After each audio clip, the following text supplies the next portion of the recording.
Wet. I'm wet. I'm wetter than a duck. Ooh.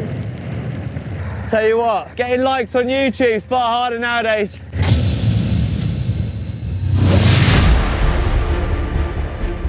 I'm about to head off on a 200-mile ride on a 200-pound bike. What sounded like a great idea back in a warm, dry GCN Megabase is now looking a lot less appealing. I'm preparing to set off at 5 AM from a dark, cold and very wet Peak District in the middle of the UK and try and make it back to Bath before nightfall. This isn't just another attempt by my GCN colleagues to test my endurance. We did genuinely want to see how a budget bike would fare on an epic ride. And as luck would have it, or not, we have some epic weather to deal with as well.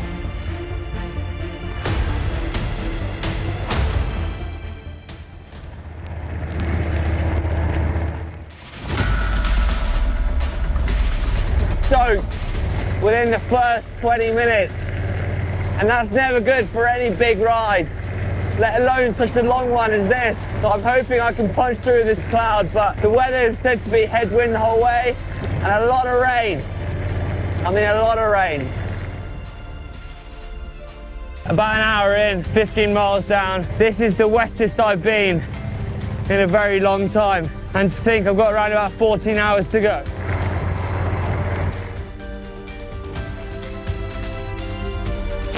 I mean, I'm not gonna lie. This is not what I want to happen just 25 miles in on the main-ish road.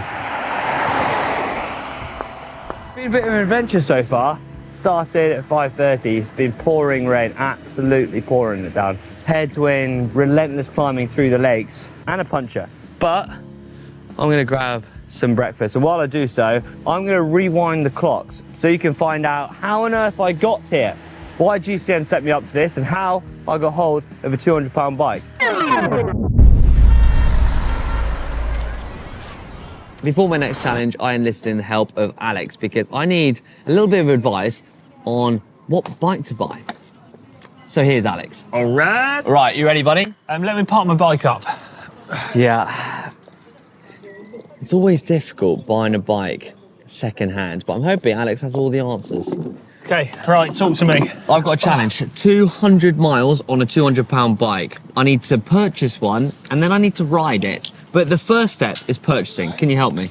200 miles? Well, I could do it kilometres, I guess. Ah, it feels like a cop-out, that, doesn't it? Yeah. Okay, so £200, we can rule out new bikes, can't we? First things we should immediately gravitate to, I think, eBay, Facebook Marketplace, maybe even local newspapers or cycling groups, you know, local shops, clubs, some bike shops have secondhand stuff. So you've got quite a few options. I mean, that Sophia is massive. Go-to for ease, simplicity, and the reach of what you get. I think you've got to go online. I think Facebook Marketplace would be the place to start for me. Okay, Facebook Marketplace, and then what am I trying to put into the search box? So I would literally just be searching small road bike. So I'm riding through the peaks, I'm hoping for an 11-speed bike. You know, if you get an 11-speed bike, I'll be amazed. Why? But I think, well, that's not going to fit into the budget. Really, the most important things that come to mind are making sure that you're not buying something that's damaged or has got really worn out components. Right, okay, I think I got it. So I've got my work cut out. Yeah. I'll see you back in the office, hoping I've purchased a bike that is going to survive. Well, I was hoping you might have got me a coffee. Wow. Here we are, we've come all the way to Oxford because I've just met online, on Facebook Marketplace, NASA, who is a whole kind of treasure trove of bikes. And what do you do? How come you've had so many bikes? I was told by one of our fellow villagers about a year and a half ago. Yeah. Look, if you have a bike problem, come to me, I don't take you to the shops. If it's cheap, buy a bottle of wine and we drink it together. Yeah. If it's over like 10 or 12, 20 pounds, I charge you discounted prices and money goes all to charity. I thought that's a good idea, keep me busy. Now I have spotted, Okay. this is going to be absolutely perfect for the challenge. And I think this is the one that we might shake hands over. And hopefully I'll be riding this 200 miles, see how far I get on it, really. But for now, Nasser, thank you so much for your time. Thank you. Appreciate it. It was a pleasure to meet you. Eh? It's lovely to meet you too. Why has it got tri-bars on it? This is my new bike. Where's the cover for the shifter? It's a giant Alux SL, meaning super light. It's got the You know what you're talking about, don't the you? tri-bars, which is that's kind of what allured it to me in the first place, because I'm thinking I'm doing 200 miles on this. I feel sorry for you. Yeah. One of the most important things, I think, is to get a bike that fits you. And when you're buying secondhand, you want it to make sure you're buying the right size, because you can't change the size of the bike. You can replace the components, but also to make sure that the stuff isn't damaged or worn out. Good points to you for buying a bike which looks to be in good condition. Good set of wheels on a bike really help the performance of it. And in terms of the gears, well, we got Shimano, reputable brand. It's sort of like entry-level stuff. This is going to need addressing first. What's going on with this? Back brake feels okay. Front brake will be okay once we've adjusted it. Little cover. Oh, it's got a carbon fork. Oh, no way. Yeah, there you go. I'm concerned by the size, but I think generally the bike, we've got the tiniest little bit of easy maintenance jobs, which most people should be able to do. And if you're unsure about maintenance jobs, maintenance book is what people should check out. One thing I wanted to do was thinking about slamming it. There's loads of spaces here which we can flip and put on the top. All I need to do at home is to change the pedals into my own pedals. Yeah. And I'm going to change the saddle just because I'm going to ride a saddle I'm used to. Because riding 200 miles, that's, You don't want to be 15 uncomfortable, hours. do you? All right, let's get to it.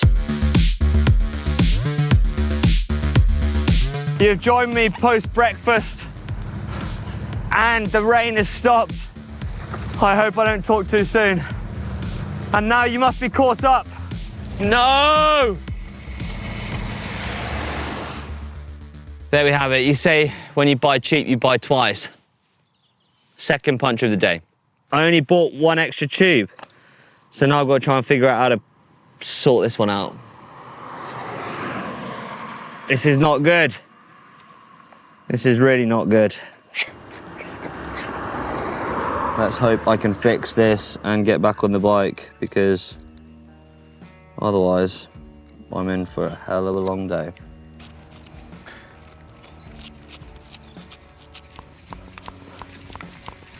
How do you lose all your energy, Hank? Well, I had to pump 8 punches up.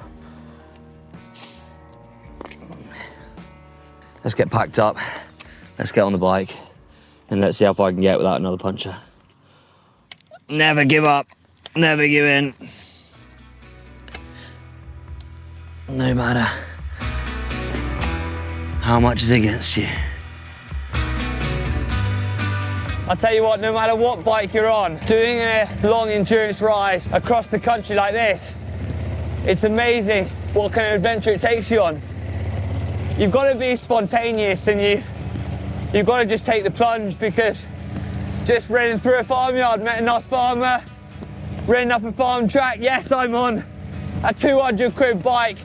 It weighs a ton, 25 mil, barely get up it, but yeah, I think for me, that's what adventure's all about. Doesn't matter what bike you're riding, it just means getting out, no matter what the weather, wind, rain or shine, and just take it for what it is. 10 miles at a time. I've hit Tamworth, 85 miles in, and to be honest, I've just given up on these tyres. I'm just getting continuous punching. So I've gone and bought the cheapest tyres I could find. I got them for 60 quid, which is close to my budget. But anyway, I think it's gonna get me out. I had to get cool it. I've been so lucky in my career to ride some of the best bikes money can buy. But this has really done an incredible job nonetheless. Yes, it's more sluggish. Yes, it's harder on the climbs. Yes, the wheels aren't so good. It's not so stiff, it's not so light. But having said all that, it's doing the job. I'm 100 miles in. All I've changed is the tyres. So whatever your budget, a budget shouldn't stop an adventure. I guess rather the opposite. It makes an adventure. I'm saying all this with still 100 miles to go. And a lot more rain to push through. And a lot more hard, grippy roads to forge through. So, I guess I should check back with you in a few more miles.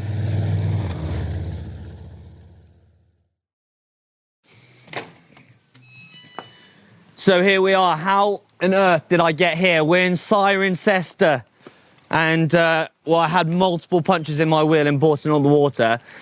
And as much as I tried to fix it, I just couldn't fix it with patches. So I managed to wave down a car, and I've jumped basically 15 miles to Cirencester to a bike shop, which was actually closed, but I asked the owner, Dave Evans, to open it so he could give me an inner tube so I can get back on my way. So 40 miles to go, but I did miss 15 miles by catching a lift, which I guess is cheating, but I had no other choice. Every single bike shop was closed and I couldn't fix the puncture. So there's not much I could do. Anyway, back on the bike, torrential rain. What more do you want in life? Let's go. I'm back on the bike and back into a lot of rain and a big headwind. 40 miles to go. Let's go!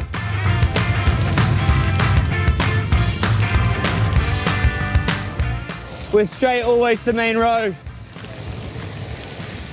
Through Oaksey, 165 miles on the clock. If only I had a rowing boat, I probably would have got there quicker. Whew. The bike's definitely starting to get heavy and I can feel every single incline.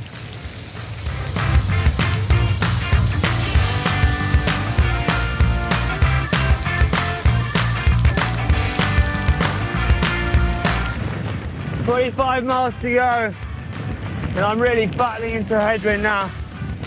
It's a real test of your mind and power when you've been soaking wet for since 5 a.m. and you go past your home with 25 miles to go. Now I've got to fight on.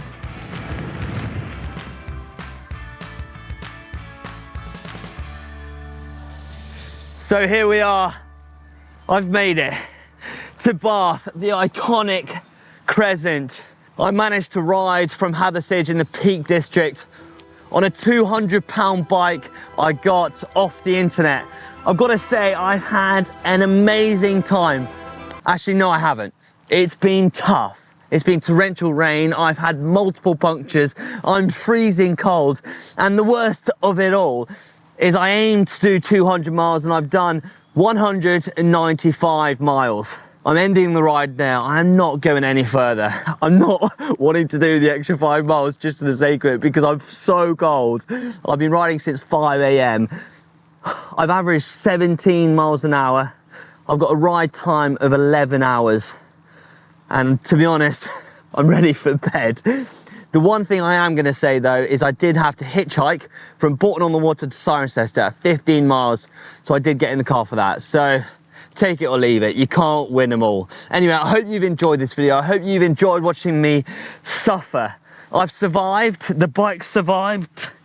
And I gotta say a massive thank you for you guys to watching. Let me know in the comment section below if you would try something mad like this.